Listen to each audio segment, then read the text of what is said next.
बिहार में जाति जनगणना के आंकड़े जारी कर दिए गए हैं।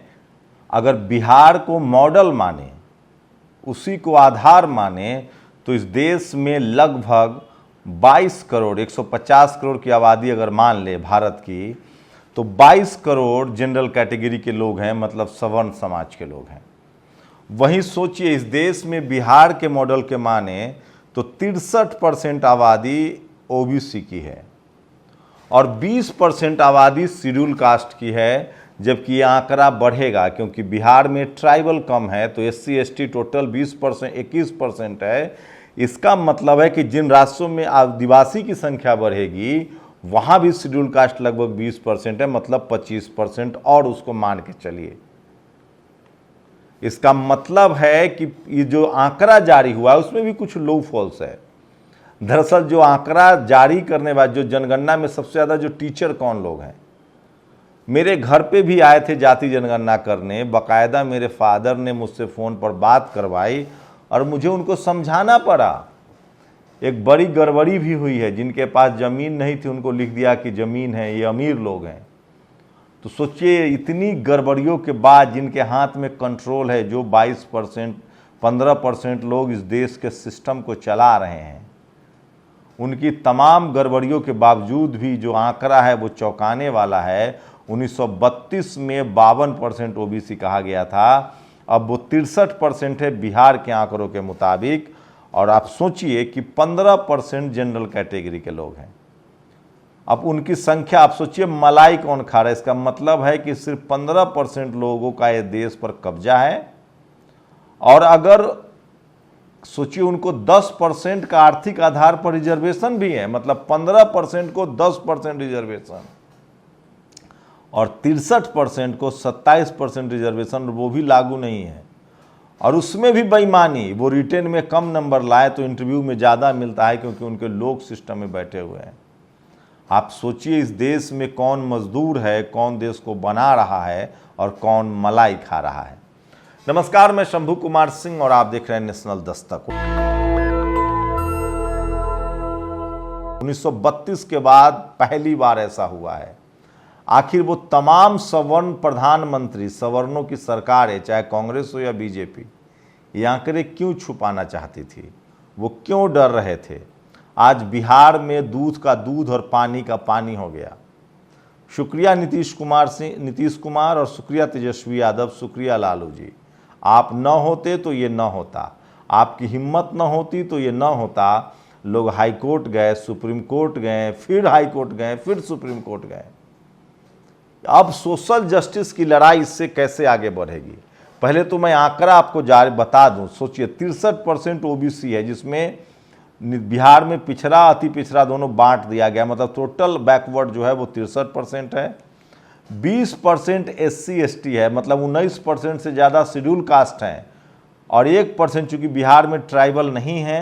अब आप कल्पना कीजिए कि जिन राज्यों में ट्राइबल होंगे, दलित समाज की संख्या उसकी कम नहीं है, शेड्यूल कास्ट कम नहीं है।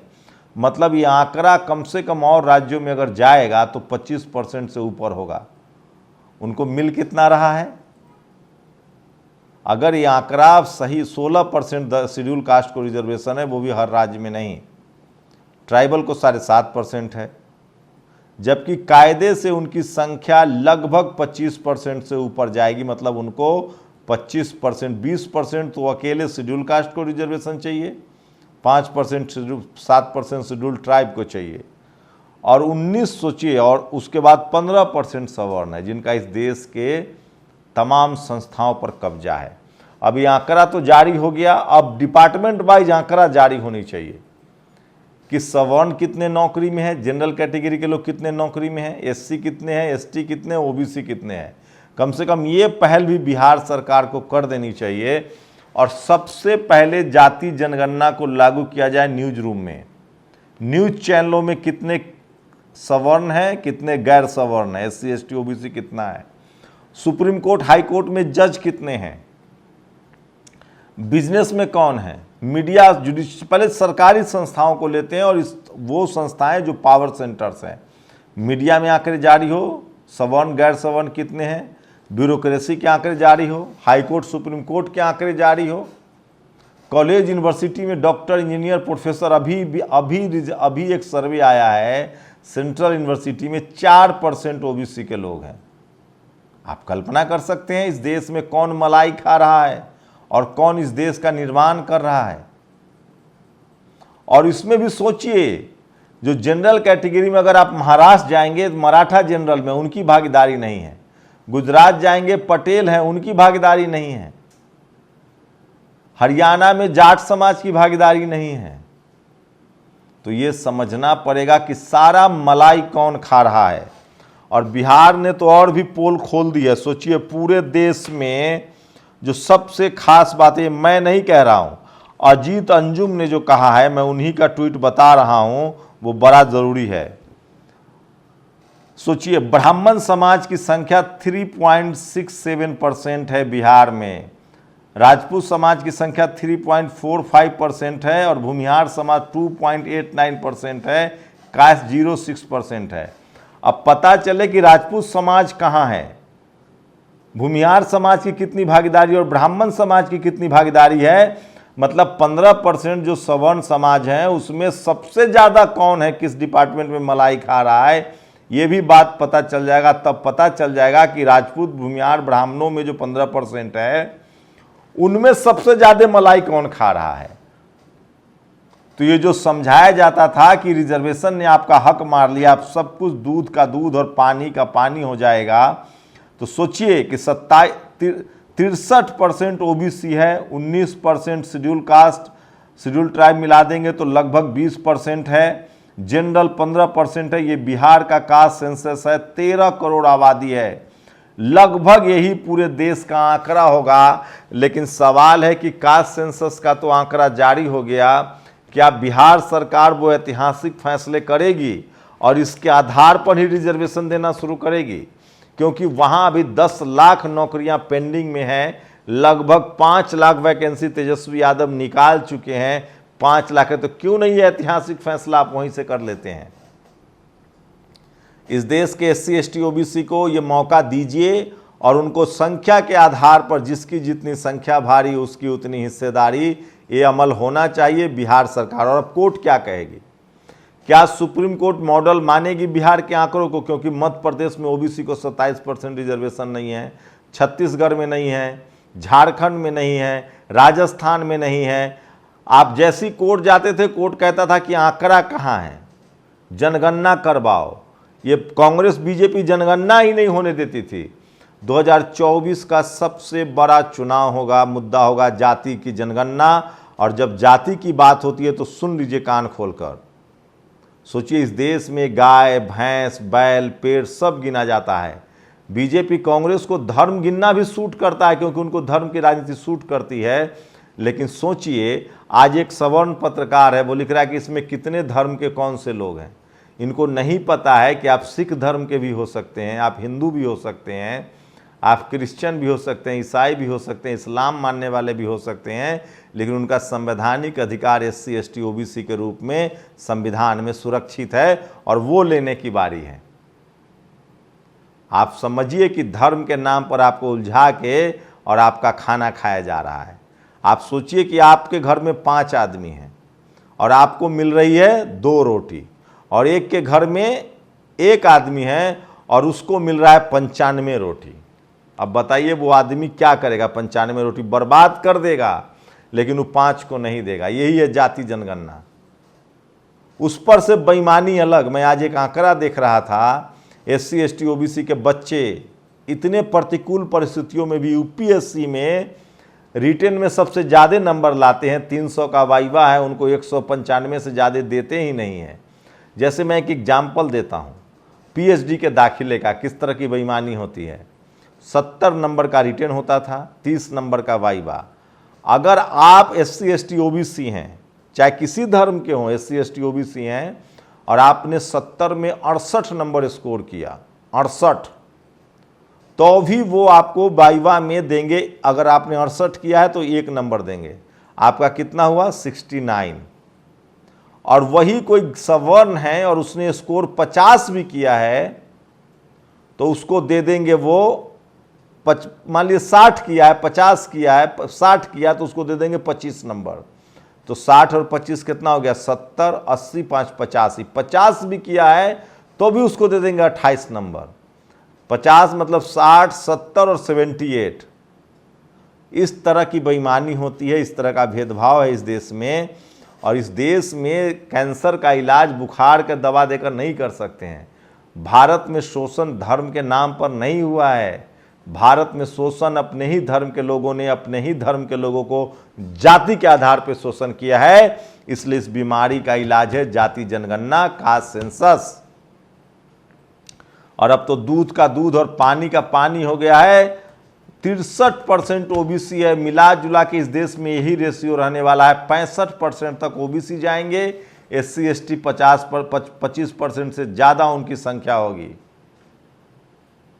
सवाल है कि अब इसको इंप्लीमेंट किया जाए, हाईकोर्ट सुप्रीम कोर्ट में चैलेंज किया जाए और सबसे पहले वहां यह चैलेंज किया जाए कि इसकी अनुपात में वहां जजों की भर्ती हो। अब यह भी बहाना नहीं चलेगा not found suitable. SC ST OBC के इतनी संख्या में लोग हैं कि वो पदों को भरेंगे। ये बहुत बड़ी बेईमानी। और मेरिट की तो बात ही मत कीजिएगा। आपको मेरिट की कभी परवाह नहीं। जो आरक्षण विरोधी कल तक, जब तक इकोनॉमिक वीकर सेक्शन का आरक्षण नहीं आया था, तो कहते थे आरक्षण से मेरिट का कत्ल होता है।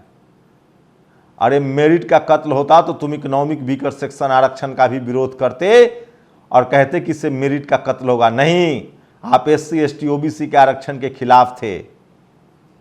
आप उनके आरक्षण के खिलाफ हैं। आपने जो जातिगत, अभी भी जो आप जाति के आधार पे तमाम फायदे ले रहे हैं, उसका आप खिलाफ नहीं, आप मेरिट के पक्षधर नहीं हैं। आप एससी एसटी ओबीसी के खिलाफ हैं।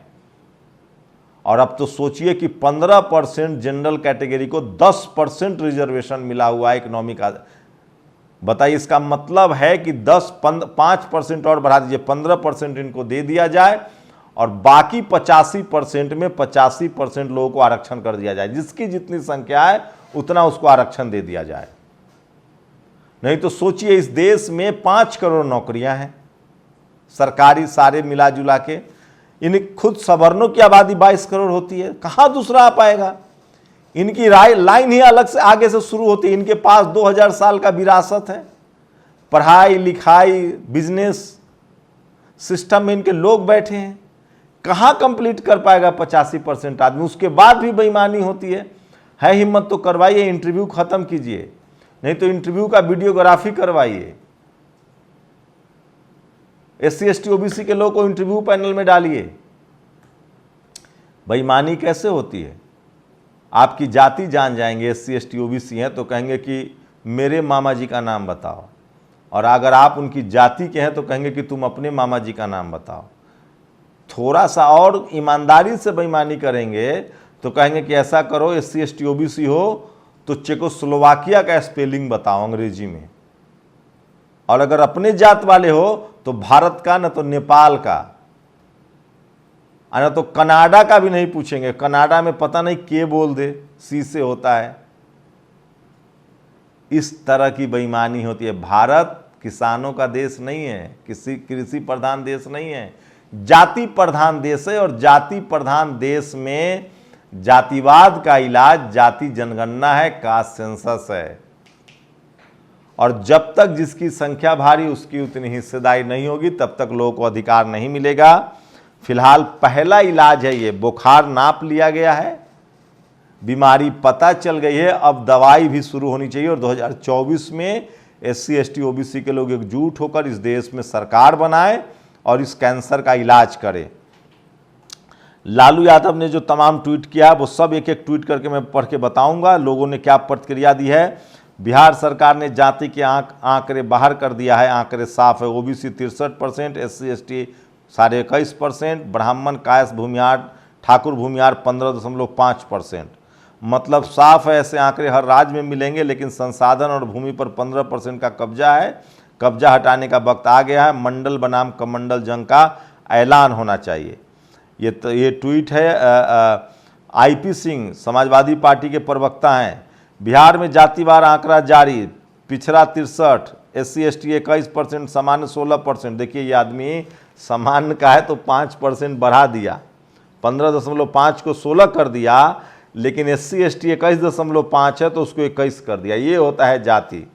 देश भर में उथल पुथल और क्रांति मचाने के लिए बिहार के जातिगत जनगणना का सर्वे आ गया है। 2024 में मोदी सरकार का बैंड बजना तय है, जिसकी जितनी संख्या भारी उसकी उतनी हिस्सेदारी। मुख्यमंत्री जी, उप मुख्यमंत्री जी को तहे दिल से हार्दिक बधाई। सवाल है कि जनगणना तो जारी हो गया है, इसका इम्प्लीमेंटेशन कब होगा? लालू यादव ने एक लंबा ट्वीट किया है। आज गांधी जयंती पर इस ऐतिहासिक क्षण के हम सब साक्षी बने हैं। बीजेपी की अनेकों साजिशों, कानूनी अड़चनों और तमाम षड्यंत्र के बावजूद आज बिहार सरकार ने जाति आधारित सर्वे को जारी कर दिया। ये आंकड़े वंचितों, उपेक्षितों और गरीबों के समुचित विकास और तरक्की के लिए समग्र योजना बनाने एवं हाशिए के समूहों को आबादी के अनुपात में प्रतिनिधित्व देने के लिए देश में नजीर पेश करेंगे। सरकार को अब सुनिश्चित करना चाहिए कि जिसकी जितनी संख्या उसकी उतनी हिस्सेदारी हो। हमारा शुरू से मानना रहा है कि राज्य के संसाधनों पर न्याय संगत अधिकार सभी वर्गों का हो। केंद्र में 2024 में जब हमारी सरकार बनेगी तब पूरे देश में जातिगत जनगणना करवाएंगे और दलित, मुस्लिम, पिछड़ा और अति पिछड़ा विरोधी भाजपा को सत्ता से बेदखल करेंगे। उन्होंने कहा है कि हम जनगणना करवाएंगे, अब देखना है कि बीजेपी क्या करती है। लेकिन सवाल है कि जातिगत जनगणना, सोचिए 85% लोगों के पास सिर्फ 15% संसाधन भी नहीं है। बिहार के जाति आधारित सर्वे के आंकड़े बता रहे हैं कि मंडल और कमंडल की जंग में मंडल की लड़ाई जंग जीत चुकी है। बिहार में ओबीसी की संख्या 63% है। तो ये सबसे बड़ी खबर है। रणविजय सिंह ने ट्वीट किया है। तमाम लोग सोशल मीडिया पर ट्वीट कर रहे हैं और इसलिए मैं कह रहा हूँ सोशल मीडिया ही सच्चा मीडिया है, सोशल मीडिया ही बहुजन मीडिया है। और तमाम सबसे बड़ी खबर है आज की, जाति जनगणना के आंकड़े जारी कर दिए गए हैं। अब प्रतिक्रिया देखने वाली होगी कि सवर्ण समाज कैसे लेता है, लेकिन सवाल है कि जातिगत जनगणना तो जारी हो गई, इसको इम्प्लीमेंट किया जाना चाहिए, क्योंकि 85% लोगों को हक अधिकार देंगे तभी आप सत्ता में रहेंगे। अब मुझे लगता है कि कमंडल के दिन पूरे हुए। शुक्रिया बीजेपी, आपने कमंडल को एक्सपोज कर दिया। अगर कांग्रेस होती तो ये भी ना हो पाता। इस देश में बीजेपी ने इतना तुष्टीकरण किया है, इस देश में जातिवाद इतना फिर से चरम पर आ गया है। जो शांत था, अंदर अंदर कांग्रेस के राज में अंदर अंदर जातिवाद चलता था, बीजेपी ने उसको खुला खेल फर्रुखाबादी कर दिया, सब कुछ सतह पर आ गया। इतना सवर्णों का तुष्टीकरण हो गया। दिल्ली यूनिवर्सिटी में वैकेंसी है, देश भर में वैकेंसी निकलती है, SC ST OBC को नहीं मिल रहा है। इस आंकड़े के बाद सुनामी आएगी और इस देश के जो लोग हैं, जो शोषित वंचित लोग हैं, गरीब लाचार लोग हैं, सोचिए 15% वाला 10% आरक्षण के अलावा 51% ले रहा है और 85% लोगों को आप सोचिए 49% वो भी ईमानदारी से नहीं मिल रहा है। कितनी बड़ी बेईमानी है ये। 2024 में जाति जनगणना नहीं, उस पार्टी को वोट नहीं। आप लोग की क्या प्रतिक्रिया? सोशल मीडिया के जरिए इस बात को आगे बढ़ाइए, अपनी प्रतिक्रिया जरूर दीजिए। और सबसे पहले टीवी अखबार में 85% लोगों की जगह तय हो। शुक्रिया। नेशनल दस्तक की आपसे गुजारिश है कि अगर इसको बचाना चाहते हैं तो नेशनल दस्तक को सब्सक्राइब करने के लिए रेड कलर के सब्सक्राइब बटन को दबाएं, फिर बेल आइकन की घंटी दबाएं। नेशनल दस्तक को बचाने के लिए बहुत जरूरी है कि हर खबर को शेयर करें, लाइक करें, कमेंट जरूर करें।